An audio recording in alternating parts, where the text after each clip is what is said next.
To download applications on your iPad, you will need to set up an App Store account first. Tapping the settings icon, you will find Store at the bottom. Tapping this will give you the option to sign in using an existing account or to create a new account. If you do not have an Apple ID, tap Create New Account and you will be prompted to enter the necessary information about yourself, including name, contact information, as well as credit card info. Here, I'll select to sign in using an existing account, and this will ask you for your Apple ID and password. Once this is complete, tap OK to confirm or Cancel to exit. Here, you have the option to automatically download new purchases, including free downloads you have made on other devices, such as on your iPhone or iPod. Your Apple ID must be the same on all devices for this feature to work, and you will not be charged for the additional downloads again as long as your Apple ID is the same for all devices. To activate this option, simply tap the toggle on-off switches for each. By default, this feature is turned off. Just below is the Apple ID you are signed into.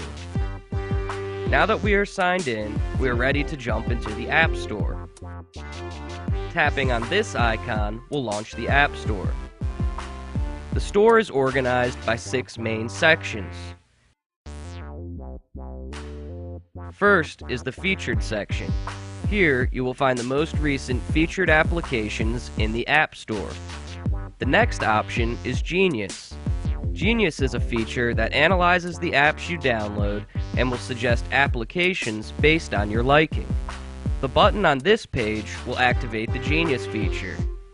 The next section in the App Store is Top Rated. Here, the applications are organized by top paid and top free, as downloaded by App Store users. The next App Store section is Categories. Here, you can find applications categories such as books, business, medical, navigation, games, news, and much more. The next section is for purchased applications. Here, you can find all the purchased applications you have downloaded from the App Store. Finally, the last section is for updates available for applications you have on your device. This section makes it easy to keep all applications on your device up to date. Updates come out frequently, so we recommend you check this a few times a month. Each one of these sections is organized in the same fashion. Jumping back to featured applications, along the top is a slideshow of featured applications. Just below are featured applications that are new and noteworthy. Continuing down the page, you will find the staff's favorite applications. Finally, along the bottom, you will find options for account information and support, as well as quick links to groups of applications you can browse. Returning to the top, you can find sort options for the page. By default, the Featured section opens sorted by the newest featured applications. You can also choose to organize by what's hot and release date. If you know of a specific application you want to download, the search bar is the best way to find it. Here, I'll search for Pandora Internet Radio. And as you can see, it appears at the top of the suggestions. Tapping on the result will launch the search results page with applications first sorted by relevance and then split into categories for iPad and iPhone applications. If you can't find the application you search for, you can also refine your search results at the top.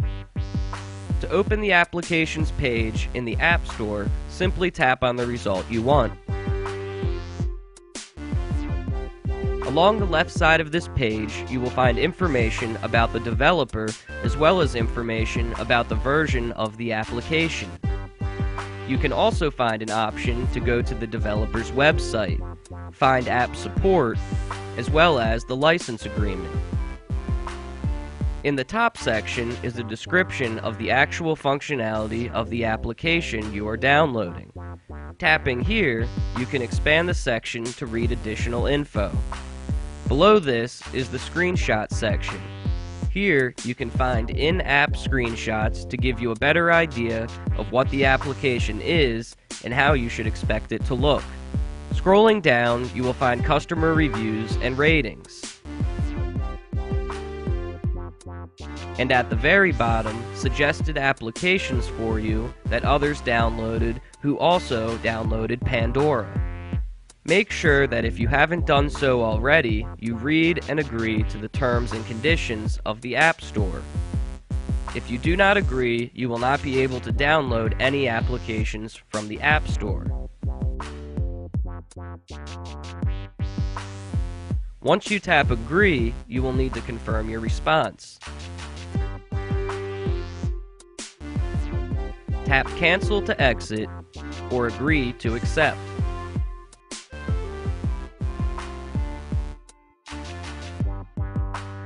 Once you're finished, tap Done. To download the application, tap on the Install button directly below the application thumbnail. With paid applications, this will say Buy before it says Install. The application will download on your home screen and appear at full brightness once the download is complete.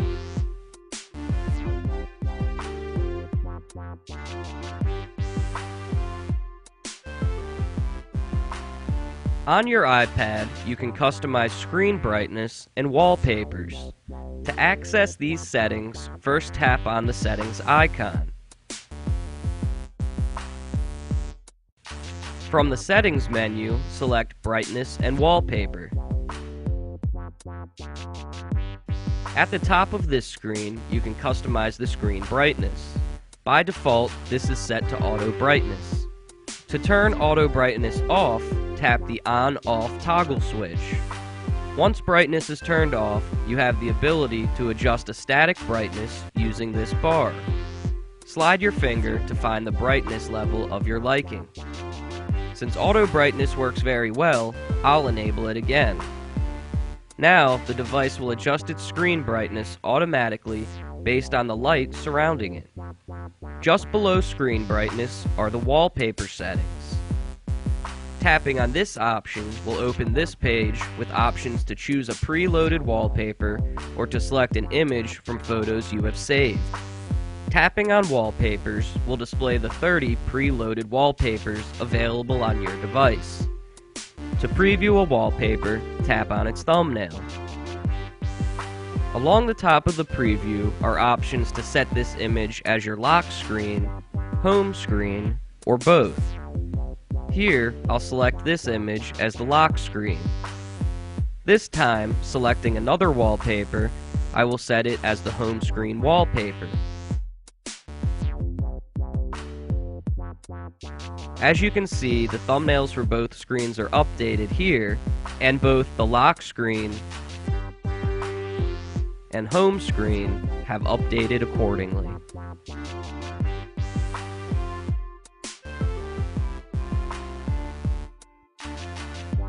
To customize sounds and notifications on your iPad, access the Settings menu, and near the top is Notification Settings. At the very top, you have the option to turn notifications on or off. Notifications include alerts such as new emails, calendar alerts, application updates, and more. If notifications are turned off, the list of apps with notifications will disappear. Turning notifications back on, they will reappear. Accessing General Settings and selecting Sounds near the top will open this page. At the top, you can adjust the notification sound level just as you did with the brightness slider before. Directly below, you can enable and disable different sounds using the on-off toggle switches. The options are New Mail, Sent Mail, Calendar Alerts, lock sounds, and keyboard clicks. By default, all sounds are enabled.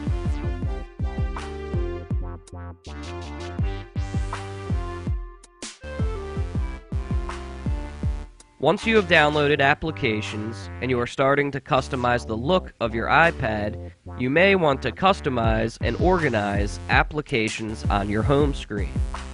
To move an application, press and hold on the screen until all icons begin to shake. Now, you can drag applications for placement.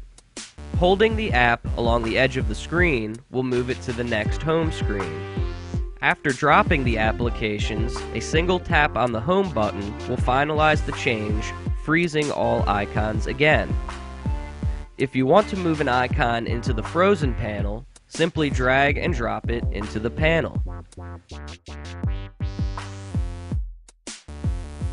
Again, tapping the home button will freeze all icons. To move an icon out of the frozen panel, use the same process.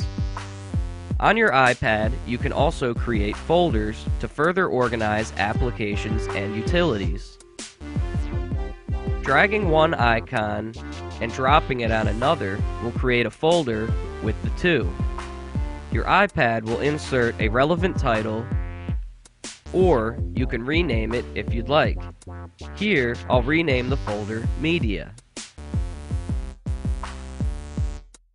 Tapping the home button will lock in your changes, and tapping again will close the folder. Now, if you want to add any other applications or utilities to the folder, all you need to do is drag and drop them in the folder. If you want to remove applications from the folder, simply drag and drop the apps you don't want in the folder back onto the home screen area, then place it where you'd like.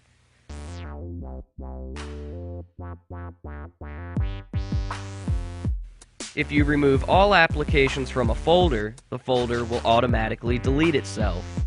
Again, press the home button to finalize your changes. When you press and hold on an application, making all applications unfrozen able to be placed, you will notice an X in the top left-hand corner of some icons, such as here with Pandora.